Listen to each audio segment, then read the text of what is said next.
नमस्कार दोस्तों, स्वागत है आपका द ग्राउंड रिपोर्ट में। मैं हूं समीर आत्मज मिश्र। ईरान और इसराइल का युद्ध थमता नजर नहीं आ रहा है और पूरे मध्य पूर्व में इस समय युद्ध जैसी स्थिति बनी हुई है, क्योंकि बहुत सारे देश ईरान के समर्थन में दिख रहे हैं और तमाम जो पश्चिमी देश हैं, यूरोपियन कंट्रीज़ हैं, अमेरिका है, वो सीधे तौर पर इसराइल के साथ खड़ा दिखाई पड़ रहा है। लेकिन उस इलाके में जिस तरीके से इसराइल के ख़िलाफ़ एक घेराबंदी हो रही है, उसको देखते हुए इसराइल के लिए स्थितियां बड़ी प्रतिकूल दिख रही हैं। दूसरी तरफ अमेरिका की बात है। अमेरिका यूँ तो पूरा बैकअप दे रहा है, उसको साथ खड़ा है, लेकिन जिस दिन यानी शुक्रवार को जब इसराइल ने ईरान पर हमला किया, इसकी सूचना भी अमेरिका ने दी कि इसराइल ने हमला कर दिया है ईरान पर, और इसराइल ने अमेरिका को बताया भी है, लेकिन अमेरिका का इसमें कोई साथ नहीं है, कोई सहयोग नहीं है, इस युद्ध में वो शामिल नहीं है। हाँ, ये अलग बात है कि लगातार वो समर्थन ही नहीं दे रहा है, बल्कि अमेरिका के राष्ट्रपति डोनाल्ड ट्रंप ईरान को इसराइल से ज़्यादा चेतावनी दे रहे हैं, कई बार दे चुके हैं। खैर, यहाँ एक महत्वपूर्ण बात यह भी है कि G7 की बैठक जो कनाडा में हो रही थी, उस बैठक को 2 दिन की बैठक को बीच में ही छोड़कर डोनाल्ड ट्रंप अमेरिका चले गए। क्यों चले गए उसे लेकर रहस्य है, क्योंकि उनके जो सरकारी दफ्तर ने यानी अमेरिका के राष्ट्रपति ऑफिस ने, व्हाइट हाउस ने जो बयान जारी किया, उसके मुताबिक मध्य पूर्व की स्थितियों को देखते हुए, मध्य पूर्व में जिस तरह से संघर्ष की स्थिति है, कॉन्फ्लिक्ट जोन बना हुआ है, उसको देखते हुए डोनाल्ड ट्रंप वाशिंगटन चले गए। लेकिन सवाल उठता है कि डोनाल्ड ट्रंप जब कनाडा आए थे अमेरिका से, वाशिंगटन DC से, तब भी मध्य पूर्व में वही स्थिति थी। ईरान और इसराइल के बीच लड़ाई हो चुकी थी। न केवल इसराइल हमले कर चुका था, बल्कि ईरान भी जवाबी कार्रवाई कर चुका था। लगातार इसराइल के आसमान पर गोले दागे जा रहे थे, मिसाइलें दागी जा रही थी। ईरान की राजधानी तेहरान पर बम गोले दागे जा रहे थे। तो ये जो संघर्ष की स्थिति थी, वो ऐसा नहीं था कि उससे कोई फर्क पड़ रहा हो, तो ये कह देना कि चले गए। लेकिन एक बड़ी महत्वपूर्ण बात है, उसमें बड़ा मज़ा लिया फ्रांस के राष्ट्रपति ने, इमैनुअल मैक्रों ने। उन्होंने एक ट्वीट किया कि शायद डोनाल्ड ट्रंप जल्दबाजी में रहे हों, उनको ईरान और इसराइल के बीच संघर्ष विराम कराना हो, सीज फायर कराना हो, इसलिए वो जल्दी में चले गए। समझ गए डोनाल्ड ट्रंप भी कि मज़ा लिया जा रहा है मेरा। अंतर्राष्ट्रीय स्तर पर उनकी छवि एक मस्खरे राष्ट्रपति के रूप में बनती जा रही है। इस तरीके से मज़े लिए जा रहे हैं, तो उन्होंने उसका जवाब ज़रूर दिया। उन्होंने कहा कि ये गलत है, हर बार की तरह मैक्रो इस बार फिर से गलत साबित हो रहे हैं और मैं सीज़ फायर कराने नहीं जा रहा हूँ।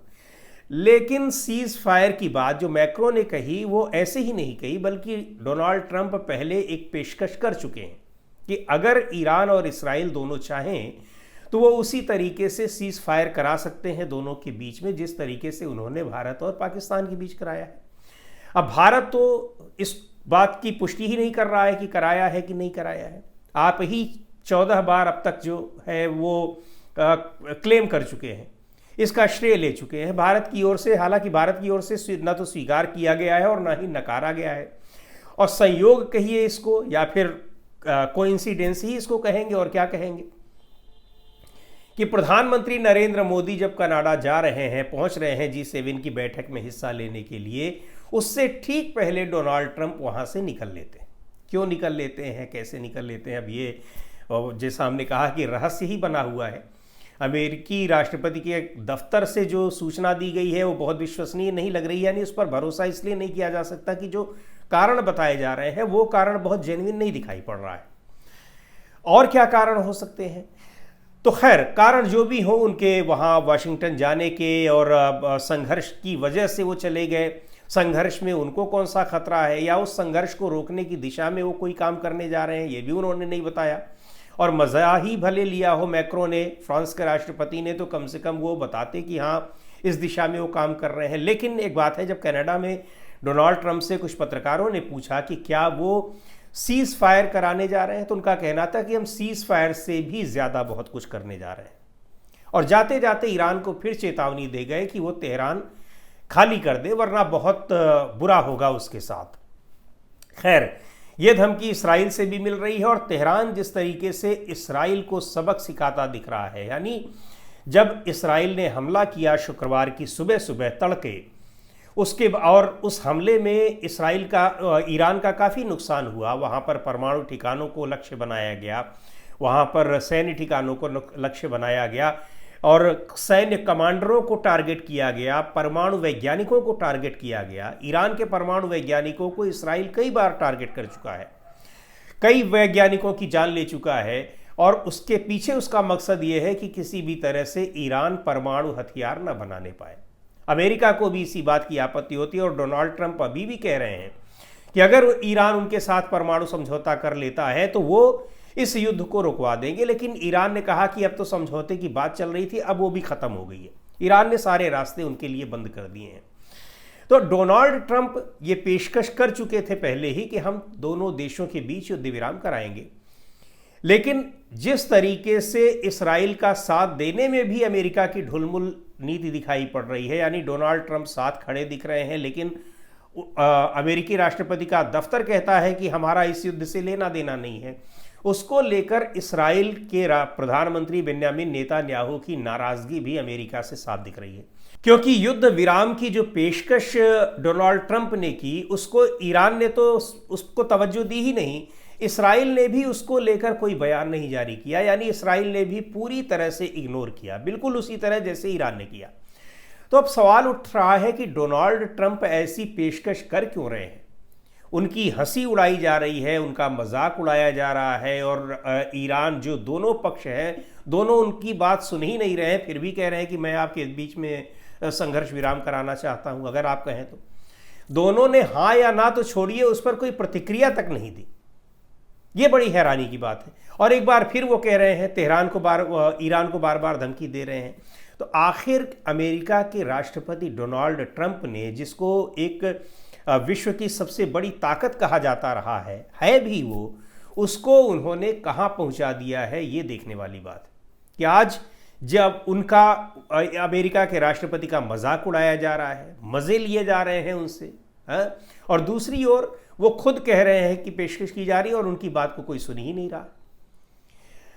हाँ, ये ज़रूर है कि इसराइल के साथ पूरी तरह से खड़ा है, और एक बात और भी है कि इसराइल के साथ जिस तरह से अमेरिका खड़ा है और ईरान ने बहुत स्पष्ट तरीके से कहा है, ख़ास तौर पर उनके जो धार्मिक नेता हैं अली आयतुल्लाह खमेनेई, उन्होंने कहा कि जिस तरह से इसराइल ने ईरान पर हमला किया उसका खामियाजा उसे तो भुगतना ही पड़ेगा, जो लोग उसका साथ दे रहे हैं उन्हें भी भुगतना पड़ेगा।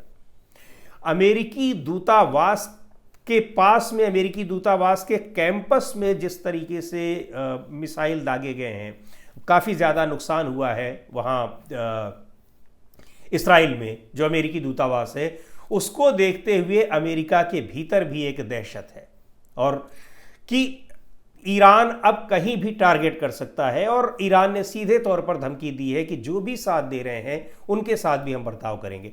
इसराइल का अगर देखा जाए तो इसराइल को लगा कि शायद ईरान एक दो दिन उसके जो मिसाइल्स हैं, चूँकि बड़ी मजबूत उसकी जो आर्मी की सबसे मजबूत विंग है वो है उसकी बैलिस्टिक मिसाइल्स है, और कुछ दिन वो दागेगा, उसके बाद वो शांत हो जाएगा। लेकिन पिछले 5 दिन से जिस तरीके से कॉन्टिन्यूअस, बिल्कुल लगातार मिसाइलें दागी जा रही हैं, आसमान का रंग बदल गया है वहाँ पर, और जो तमाम इमारतें हैं उन ढही हुई हैं, इमारतों के ऊपर लगे हुए डोम सिस्टम और उनके वहाँ पर लगे हुए जो उसके डिफेंस सिस्टम है उसको नेस्तनाबूद किया है। अब इसराइल को भी लग रहा है कि हमने कुछ गलत तो नहीं कर दिया। और दूसरी ओर इसराइल के भीतर वहाँ आम जनता में प्रधानमंत्री बेन्यामिन नेतन्याहू के खिलाफ एक ज़बरदस्त आक्रोश पैदा हो रहा है और आरोप उन पर लग रहे हैं कि जब उनकी यहाँ पकड़ कमज़ोर होती है राजनीतिक रूप से तो किसी न किसी के साथ युद्ध छेड़ देते हैं। पहले उन्होंने हमास के खिलाफ छेड़ दिया और अब ईरान से उलझ गए हैं। इसके पहले भी वो युद्धों में उलझे हुए हैं और पूरी इसराइल की आबादी को, इसराइल के लोगों को भी उन्होंने युद्ध में उलझा रखा है। इसराइली डेमोक्रेटिक फोर्सेस जो है IDF, उसका कहना है कि जब लगातार हो रही बमबारी की वजह से इसराइल में लाखों लोगों को शरण लेने के लिए बाध्य होना पड़ा है। बंकर्स तक पर हमले हो रहे हैं वहाँ पर। तो पूरा इसराइल इस समय एक युद्ध क्षेत्र में बदला हुआ है। जगह जगह वहाँ हर समय सायरन बज रहे हैं, युद्ध की विभीषिका से जूझ रहा है। और इसमें जो सबसे महत्वपूर्ण बात है वो ये है कि अमेरिका के राष्ट्रपति डोनाल्ड ट्रंप आखिर उन्होंने अमेरिका को कहां पहुंचा दिया है। जबरन वो सीज फायर की पेशकश कर रहे हैं और उनको इग्नोर कर दिया जा रहा है। तो दोस्तों, आज की इस वीडियो में इतना ही। अगले वीडियो में फिर मिलेंगे एक नए विषय के साथ, एक नए मुद्दे के साथ। द ग्राउंड रिपोर्ट के यूट्यूब चैनल को आपने अब तक सब्सक्राइब न किया हो तो ज़रूर कर लें। हमारे वीडियोस को लाइक करें, शेयर करें और अपने सुझाव भी हमें ज़रूर भेजें।